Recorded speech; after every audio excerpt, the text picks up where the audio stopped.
அனைத்து விவசாய பெருமக்களுக்கும் வணக்கம். இந்த வீடியோவில் நெல்லில் வரக்கூடிய ரைஸ் துங்குரோ வைரஸ் பற்றி பார்க்கலாம்.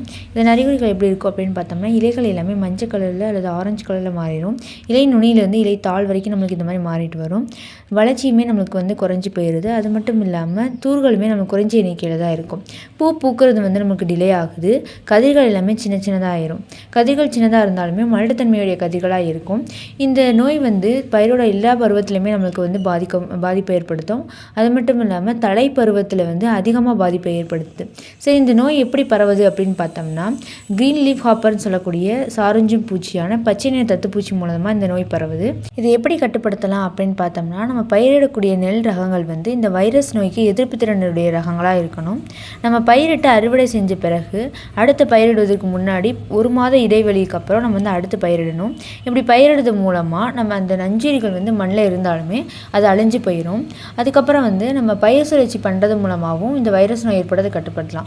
அதாவது நம்ம இப்போ நீங்கள் நெல் பயிரிட்டிருக்கீங்கன்னா அடுத்து திருப்பி நெல்லே போடாமல் அதுக்கப்புறம் நம்ம பயிர் வகைகள் அல்லது எண்ணெய் வித்து பயிர்களை பயிரிட்டு அதுக்கப்புறம் நெல் பயிரிடும்போது நம்மளுக்கு இந்த நோய் ஏற்படுத்துவது கட்டுப்படுத்தலாம்.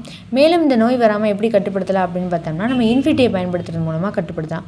இன்ஃபினிட்டில் 5 வகையான நுண்ணுயிர்கள் இருக்குது. Metarhizium anisopliae, Beauveria பேசியானா, Verticillium lecanii, Verticillium கிளாமிடோஸ்போரியம் மற்றும் நிமோரியா ரிலேன்னு சொல்லிட்டு இந்த 5 வகையான நுண்ணுயிர்களுமே நமக்கு சாரஞ்சு பூச்சிகள், வண்டுக்கள், நூற்புழுக்கள், இலைத்தின்னும் புழுக்கள் இது அனைத்தையுமே கட்டுப்படுத்தக்கூடியது. அது மட்டும் இல்லாமல் இந்த நோய் ஏற்பட்டதுனால பயிர்களுக்கு ஒரு அயற்சி ஏற்பட்டிருக்கும். அந்த அயற்சியிலேருந்து பயிர்களை மீட்டு கொண்டு வரதுக்கு நம்மளுக்கு சத்துக்கள் தேவைப்படுது. அதுக்கு நம்ம என்ன கொடுக்கலாம் அப்படின்னு பார்த்தோம்னா, ஃபெர்டிலிட்டி கொடுக்கலாம். ஃபெர்டிலிட்டியில் 7 வகையான சத்துக்கள் இருக்குது. Nitrogen, phosphorus, potassium, zinc, sulphur, silicon, அயான்னு சொல்லிட்டு இந்த சத்துக்கள் கொடுக்கறதுனால பயிர்கள் அடுத்து நல்லா வளர்கிறதுக்குமே துணையாக இருக்கும். பயன்படுத்தலாம் அப்படின்னு பார்த்தோம்னா, ஒரு ஏக்கருக்கு இன்ஃபினிட்டில் 250 கிராம், ஃபெர்டிலிட்டியில் 250 கிராம், அதை தேவையான அளவு தண்ணியில் 3 நாள் ஊற வச்சுட்டு முதல் டோஸ் ஸ்ப்ரே மூலமாகவும் 2 மற்றும் 3வது டோஸ் வேர் சிகிச்சை மூலமாகவும் கொடுக்கணும். இப்படி கொடுத்துட்டு வர்றது மூலமாக இந்த வைரஸ் நோயை கட்டுப்படுத்தலாம். எனவே அனைத்து விவசாயிகளும் இதை வாங்கி பயனடைமாறு உங்களுடைய அன்புடன் கேட்டுக்கொள்கிறேன். நன்றி, வணக்கம். மேலும் விவரங்களுக்கு 8489259360